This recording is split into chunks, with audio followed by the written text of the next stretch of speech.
theory of frozen universe, which is a direct message to Mr. Stephen Hawking, which said he gonna be the icon who gonna show the world link between the big scale masses and the atomic quantum particles, which in practice means that the huge mass is frozen, slowed in time in compared to atomic mass. Einstein relativity, what missing parts. What Einstein said is that if this is a space-time and we're gonna put any mass on it, it will cause distortion. Yeah. If we're gonna put bigger mass, we're gonna see a bigger distortion. Bigger mass, bigger distortion. Huge mass, huge distortion of space-time. Yeah. So here we see the very clear relation, how mass influences space-time. So logic was very simple. If mass influences space-time, mass need to have influence on space, of course, and time. So what we see in the case of mass increasing, we see space expanding,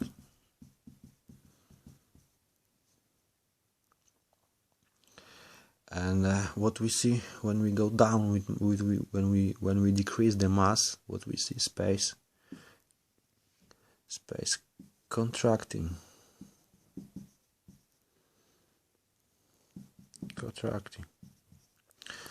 So space contracts when mass decreases, yeah. Expanding for mass increase, for mass decrease, contracting. Now what's going on with the time? Einstein already knew that when mass of the object increases, time rate actually slows. That's what equation showed him as well. But unfortunately, no one noticed that the opposite side of the same phenomenon will be, of course, if the distortion of space-time gets lower. Time, in that case, if slows, not so is obvious and logic, we have to reverse the same law. Time gonna be accelerating, yeah. So the slows accelerate. Do we have any evidences, observations on that? Let's see, for example, very close to our solar system, Sun going into the stage of red giant. So we got this clear relation. The core of the Sun, mass here accumulates and concentrates, and we see at the same time Sun expands about 30 times. So we see very clear relation between mass increaser and space expanding. Sun expands, yeah. At the same time, our lovely Sun emits the spectrum of light, which moves into the redshift. Yeah. Another example, galaxies. So we got the center of the galaxy, most of them mass as well accumulates in the center. Very, very similar effect and phenomenon we observe in the Sun. We observing in Sun, and as well here we got mass concentration in the center, and the spectrum of lights goes wave actually stretches. So we got similar effect of mass, which is correct with the Einstein prediction. When mass, space expands, bigger distortion, which is space-time expands. Yeah.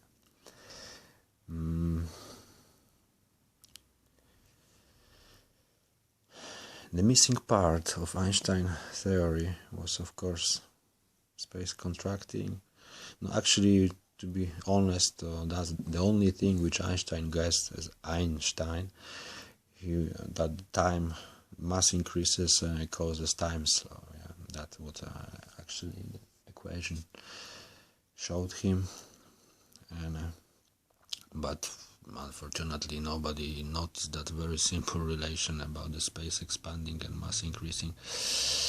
What we got here, examples on space contracting for the lower mass. No, that's gonna be, of course, EPR paradox, and spooky action on a distance, famous Einstein. Spooky action on a distance, where basically particles behave like there is no space among them. Yeah, they look like they're closer to each other than it is in reality. What else we got?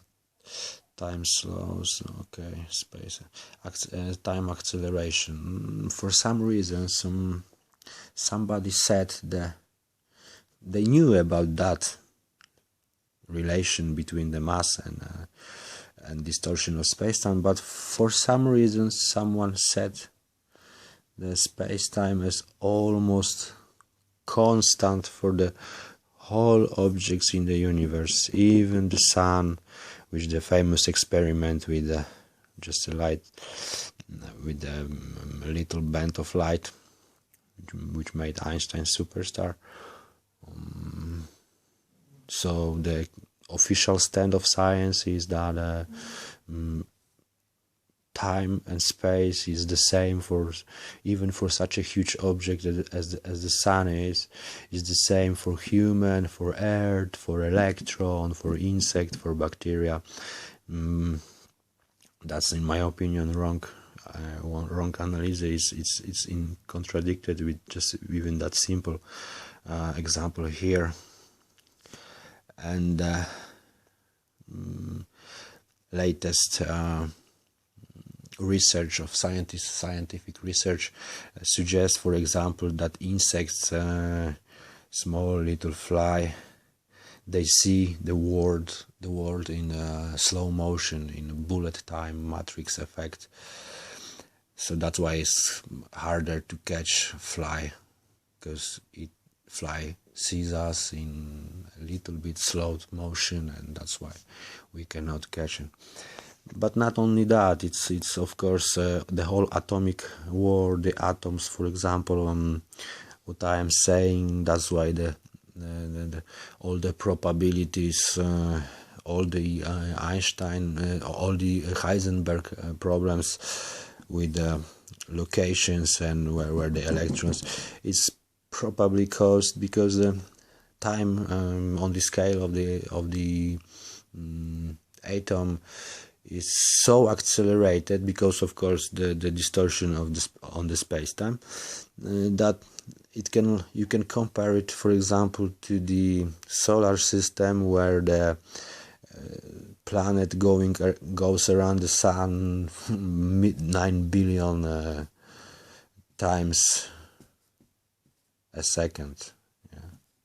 So basically, what frozen means is that the huge mass is slowed in time in compared to the tiny one, and that's the frozen effect. Stephen Hawking, ILS. It's an answer, as he said. He's gonna show the world.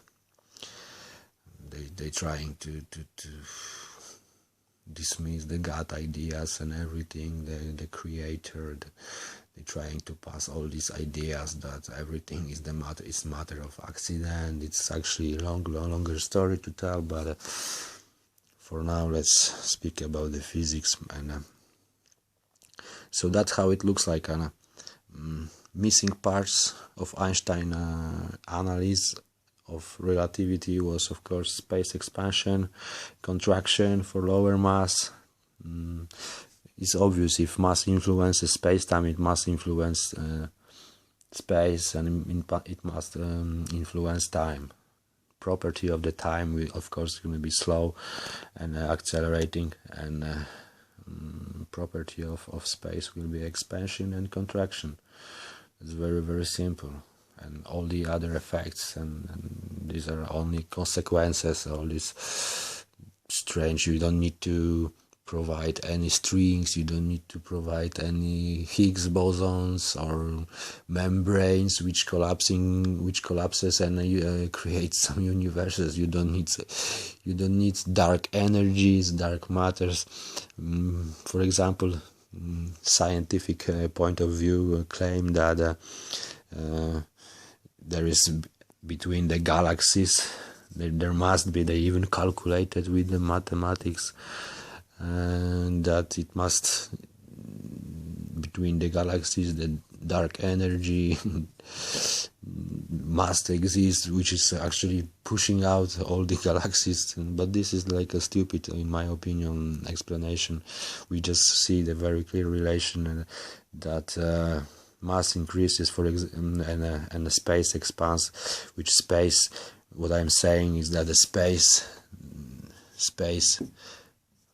it begins like mass equals space equals time, space equals gravity equals space, time, and speed limit for every mass. So every amount of mass creates a g force,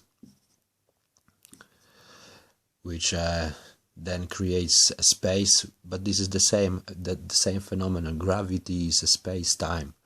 So mass causes gravity, which is space, which is time, and that sets a speed limit for every mass. So, for example, in Einstein analysis of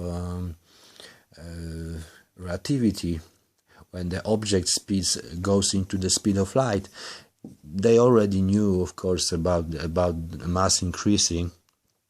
What I am saying is that the speed, basically particle, when it moves faster and faster, it makes the huge, bigger distortion, which is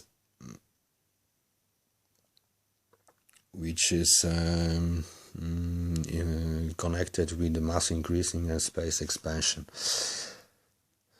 And so Einstein should know that there is a limit for every mass, and the only way to reach into the speed of light gonna be mass decreasing, and that's what mass decreasing, and this is connected, of course, with the atomic world, and the equation shows what's going on in not the length of the object as Einstein claiming, but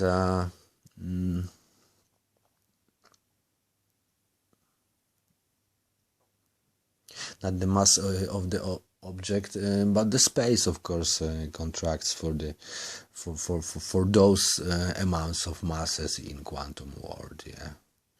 And also, if they knew the relation between mass increasing and time slowing, they should reverse that very simple law and just say, oh yeah, it's so obvious that if mass decreases, time must accelerate. That's why, for example, the insects sees us in a little bit of slow motion.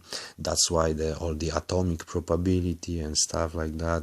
There is a long story about it, but for now it's just the basics of frozen universe theory.